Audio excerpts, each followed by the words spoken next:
is Indraprasth channel of Akashvani. India hosted a very successful G20 summit meet on 9th and 10th September. This was a great success on many counts. In our English Talks chunk tonight, we have invited Dr. Manish Dabhade from the School of International Studies, JNU, to speak on the topic New Delhi G20 Summit, a celebration of India's democracy and leadership. As New Delhi got ready to host top global leaders last week at the summit, decision makers and analysts in major capitals were feverishly debating what legacy of ideas India will be bringing to the world in its G20 presidency. These have, in fact, largely focused on India's rising footprint on the global stage, including its diverse democracy and challenges therein, and its emergence as the fifth largest economy in the world, coupled with its renewed active championing of the global south and its varied concerns and priorities. Very importantly, looking back at the last 9 months of India's G20 presidency, one can clearly discern an attempt at nation branding. Nation branding in a globalized world typically involves crafting of a new identity to attract investments, tourism, consumers, immigrants, media, and governments of other nations. It aims to provide a state a competitive advantage in a global marketplace and is essential for countries in these times to understand how they are seen by other publics around the world, how their achievements and their failures, their assets and their liabilities, their people and their products are reflected in their brand images. India saw a golden opportunity of branding itself in its G20 presidency. The Indian attempt at nation branding was directly reflected in the choice of theme of One Earth, One Family, One Future for its G20 presidency, which emphasized very importantly the interdependence and the interconnectedness of the planet shaping a common future. This, in fact, has naturally flowed out of its millennia old civilizational ethos of Vasudhaiva Kutumbakam. This theme has assumed utmost importance as no state has been left untouched by the challenges of climate change, corona pandemic, and the ongoing Russia-Ukraine war, showing the necessity of states coming together as a family to address these and ensure that development is shared more widely and deeply as possible proactively. Secondly, the earlier G20 presidencies have typically seen themselves as exercises at the elite levels, comprising technocrats and policy wizards across various domains led by the governments.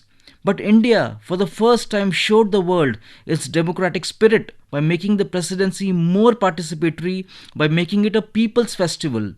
Thus, we saw over 220 G20 meetings till date held in different parts of India, from Jammu and Kashmir to Kerala and from Jaipur to Patna. All these showcased and involved local governments and peoples and their varied identities, issues, cultures, and concerns. Has in fact left a rich legacy of bringing forth a billion plus voices on the global stage by taking the G20 to the states and the peripheries of our lands. The people's participation, including more prominently by women and youth of the country, will lead many states in the future to emulate India's successful people's participation in G20 presidency. Very importantly, at the outset itself, India took up the cause of the Global South by holding a virtual summit of the Global South in January this year. This assumes importance as India sees itself as a leader of the Global South, a global constituency of developing and poor nations of Asia and Africa that have not equally benefited from the fruits of globalization and have been adversely affected more by the corona pandemic, climate change, and the ongoing Russia Ukraine war. In fact, many countries of the global south have been negatively affected disproportionately by the global challenges, and India saw itself carrying the responsibility of voicing their agenda in global powerful bodies such as the G20. India's call for including the African Union in the G20, which was successfully adopted at the G20, makes very clear the Indian position of making multilateral institutions more inclusive and reforming themselves to include the voices of the global south. and reflect the realities of the 21st century. One of the very important Indian contributions in terms of ideas would definitely be sharing of the digital public infrastructure and its innovation, inclusion, and commercial success that has now gone global. According to Amitabh Kant, India's G20 Sherpa, this is the first time ever that a developing country has come up with a solution to create a global good of utmost relevance to the poor developing nations.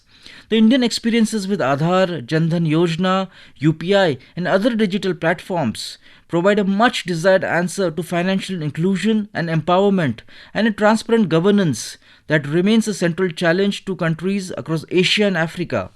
India's DPI model has meant a digital identity, faster and direct payments, and paperless credit, leading to a sharp increase in development trajectory of marginalized individuals and communities. Greater access to financial services, according to V. Ananta Nageswaran, Government of India's Chief Economic Advisor, is a key enabler of 7 out of 17 Sustainable Development Goals. The Indian successes with the direct cash transfers during the pandemic offers many valuable lessons of merging technology and governance to the benefit of millions of citizens.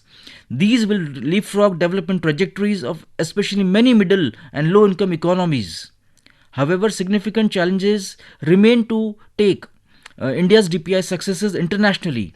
First and foremost, there is no international governance structure on DPI, as Amitabh Kant has repeatedly pointed out the necessity to build an international architecture to guide DPI's development.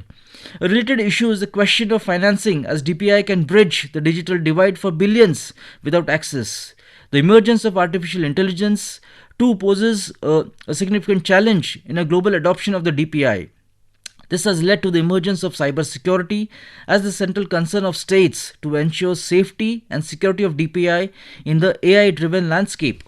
Looking at the G20 New Delhi Leaders Declaration, which ran into 29 pages, has more paragraphs on Ukraine-Russia war, which was actually dominating the G20 discussions, the G20 negotiations, and grabbing the global headlines. I think that very important consensus which was arrived clearly points to Indian successes at diplomatic leadership in the G20. In fact, this was acknowledged by many countries that India's diplomatic leadership, led by Prime Minister Modi, played a very important role in bridging divides.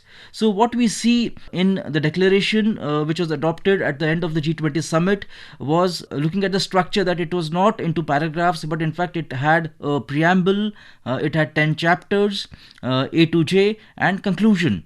Very importantly, you saw was really coming together of all parties and agreeing to a language which called upon states to refrain from use or threat of use of force to acquire territorial conquest, and also very importantly that the nuclear weapons use or the threat of use of nuclear weapons was completely inadmissible. I think this was a very historic sort of consensual text on the Russia-Ukraine question, which was not even seen at Bali last year. You also saw a chapter on sustainable development goals, green development pact. Very importantly, I think this was very historic for that for the first time on the question of reforming UN Security Council. It was mentioned in the G20 declaration, which was not the case ever earlier. There was also a chapter on DPI, the question of AI. Very importantly, India brought to the fore the question of gender equality and in fact created a working group on women's empowerment. Another chapter on countering terrorism. Very importantly, a last chapter on creating a much more inclusive world. The African Union's membership to the G20 was India's singular success, which really was about promoting respect for diversity and also inclusive democracy, even at the international level. Ultimately, the G20 presidency and Bharat's role in it, Bharat's leadership's role in it was really to provide a healing touch to a divided world. That's exactly what we started out with, talking about Vasudhaiva Kutumbakam, that the world is one family. It is very important in a family to take everybody along. Other than democratizing diplomacy, not only internationally but also internally, because you really saw a people's participation. Those are two principal key takeaways. New Delhi G20 Summit, a celebration of India's democracy and leadership. You just heard the talk by Dr. Manish Dabhade from the School of International Studies, JNU. Please stand by for our next broadcast.